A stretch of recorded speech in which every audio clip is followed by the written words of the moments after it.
What's good, everybody? It's your man DL Saint. Just a quick update on the Tory Lanez situation. Everyone's wondering, like, yo, what happened? And there's so many theories out there. When you go to prison, you're operating under prison rules, and within the prison system, there are different rules for different prisons and different pods in the same prison. It's crazy. Like, I've never been locked up, but I've talked to dudes who've had to sit down before, and they just tell you, man, like, it's crazy. Prison politics is the most crazy politics you're ever going to deal with. So, there's a lot of rumors out there as to, what happened. We know what happened to Tory Lanez. He got touched, right? So he got hit, stabbed up multiple times, well over 14 times. He survived and was, this close to not making it. It was bad. Both lungs collapsed. He got hit by a guy that knew he was doing, a lifer, a dude he ain't never coming out, right? So many theories are out there. And I guess the most prevalent theories are the ones we're hearing, that someone on the outside, maybe someone in the music business who doesn't like Tory Lanez, was trying to get him, out the way. The DA, just kind of had it out for him. And, he was innocent and shouldn't have been in there in the first place. You got all these different stories. But it never really answered why. Like, and again, we talked about it even on this podcast. In California, their prison system is based on race. And right away, like, you have a guy who's Latino, Mexican guy, hit a black guy. Like, bro, that's no bueno, man. That's bad news. It just didn't make sense. Like, someone's gonna have to sign off on that. Well, there's a YouTuber out here. The YouTube channel is called Breaking the Cycle by Sluggs, or Sluggs. Breaking the Cycle by Sluggs. And this is a guy who, looks like a Mexican American, probably, American Mexican descent, however you want to put it. Sounds like a guy who's familiar with the penal system. Sounds like a guy who might have done some time. He's got a video from someone that's probably bouncing around out there on YouTube, allegedly from an inmate who was standing right there when the incident happened. And this inmate basically is allegedly telling people why the guy did what he decided to do when he hit Tory Lanez, and the guy being the man who perpetrated the crime. And the reason is that the guy who actually perpetrated the crime, the bad guy in the situation, apparently he didn't like the treatment he was receiving from Tory Lanez. That's what's being said. Apparently, Tory Lanez said some stuff to this particular guy the guy didn't like, kept telling me, don't play with me type stuff. And then he took action. So it doesn't seem at this point that it has anything to do with his case and being found. This evidence is coming up in this case. He's probably going to get a retrial. He's probably going to wind up, getting his case overturned. And he's an innocent man talking about Tory Lanez. Doesn't seem like it had anything to do with that. It seems allegedly that Tory Lanez was talking reckless to the wrong person. Again, when you're in a situation like that, you in that kind of environment, you in the system, you in the penitentiary, you got to watch what you say and who you say it to. So the video is linked below. You guys can check out the video. You can hear the telephone call for yourself. Again, this is allegedly a guy who was there on the scene and actually saw the attack take place. He was, telling about it in graphic detail.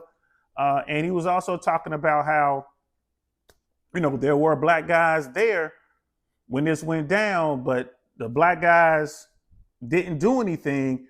And that's probably because they just didn't have the numbers. So, listen to the video. You listen to this dude's insight on how it went down and why. And, kind of make up your own mind as to what happened. The great thing is that Tory Lanez survived the attack. And even greater news would be that his case is going to get overturned if he gets a new trial, because there's more evidence. I really didn't watch that trial closely, but, people are talking about the trial. And one of the key factors in that trial is the investigators tested Tory Lanez for gunshot residue, because he's convicted of firing at Meg Thee Stallion and hitting her in the foot. And they checked him for gun residue, and apparently there was none on his body. There was no gun residue. But they didn't check everyone who was at the scene. In particular, there's another woman there, They didn't check her. And this woman gave testimony as to what happened that night, but she did it allegedly with immunity. Like, you know, a lot of people are asking, immunity from what? Like, why do you need immunity to tell what happened that night? What are you worried about? Right? If I'm the witness of a crime, someone got shot, and the prosecutor comes to me like, well, I want you to give your testimony. And I say, I'll give my testimony, but only if you give me immunity. Like, immunity for what? You know what I mean? Like, if you was, let's say you were there and like let's say you had illegal substances on you, maybe you had money on you, you had some stolen property on you or something like that. The DA is like, we don't care about that. I'm not gonna ask you about that. You're like, well, I still need immunity from that. If you want me to come up on the stage and talk, come up on the stand and talk, then okay, we'll give you immunity for that. And it will come out. It will be right there. I have to seal that. This person had some stolen property on them at the time. This person, you know what I mean, was in an illicit trade and had, you know, the product from that trade on them at the time or whatever. But just to give someone, you know, you're going to give someone immunity for their testimony. It's like, why do they need immunity? That is a big question, which will be answered if this thing gets a retrial. But just to break it down, like the videos down below, check out the video if you haven't seen it. You can listen to this call. The call it sounds like, allegedly, this call came from the Tehachapi facility. It says that if you've ever gotten a call or you ever spoken to someone who's locked up, you know, you get a lot of recording, a lot of buttons you got to push. You know, if you're paying for it, you got to accept the charges. But it tells you who's calling their name and it tells you what facility they're calling from. That's in the video. You can hear it for yourself. Now, can people edit and chop stuff up? I'm sure they can, but why would they?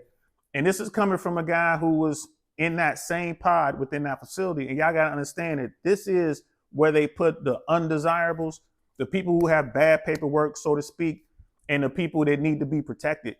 So the guy who's telling the story is in that pod.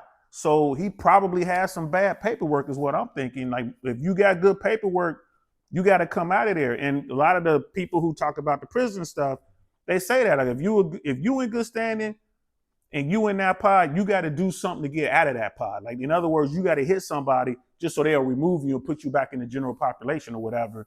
This guy was in there, so that, you know, that speaks for itself. But, you know, you can hear what he had to say. Again, I guess the great thing is that Tory Lanez survived the attack, and there's a very good chance that he might not have to go back into the system. He may not have to go back to jail. He may get a retrial, and then they're going to look into what happened with the prosecutor, why this particular witness was granted immunity from what, like, and at this point, maybe that person can talk about it. Like, you know, at this point, you know, maybe the truth will come out as to who actually fired that weapon that night. So fellas, you know, be careful. Ladies too, be careful. Be careful out there, y'all. Just think about it. Tory Lanez stepped up to break up two women who were fighting. That's apparently what really went down that night. Just to break up a fight between two girls, and wound up in prison where he got stabbed multiple times and almost died. Think about that while y'all out there moving around. If you out there and you see something pop off and it's not your people, even if it is people you with but not your people, you might want to step back and let it play out.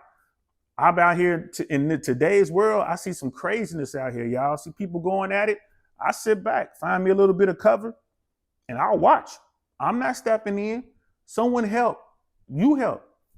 I'm not helping. I ain't got nothing to do with that. Because if I jump in and something happens and I could get hurt or I can hurt somebody and I can find myself in a situation where I'm locked up in the facility or I'm going to have to spend tens of thousands of dollars trying to prove my innocence. And I know people say, well, you know, there's the Good Samaritan law, the Good Samaritan law. If you're out there, you're trying to help and you're a Good Samaritan, they're not going to charge you. How do you know? You know what? There's one way I know I'm definitely not going to wind up in that situation. I'm definitely not going to get charged. And that's if I just step back and mind my business. Now, if it's my people, of course I'm going to step in and do something. But if it's not my people, and by my people, I mean folks who are close to me. I'm not talking about my race. I'm talking about people who are close to me.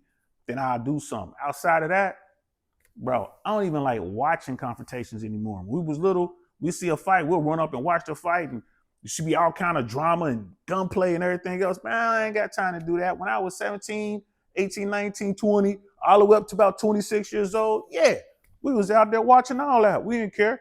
But now that I'm older, I'm in my 50s, I'm in my mid 50s, man, I don't want nothing to do with that. I don't want to see no evil. I don't want to hear no evil, and I try not to speak no evil. So that's it. That's all I got on that, guys. Let me know what you think in the comments below.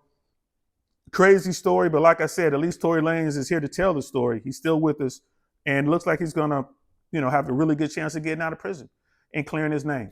And we'll go from there. But as far as all the conspiracy out there, this guy was a hired hitman, and he owed people in the prison system, and it was the Mexicans, the Mexican mafia, like they had a problem with him, and this or the blacks.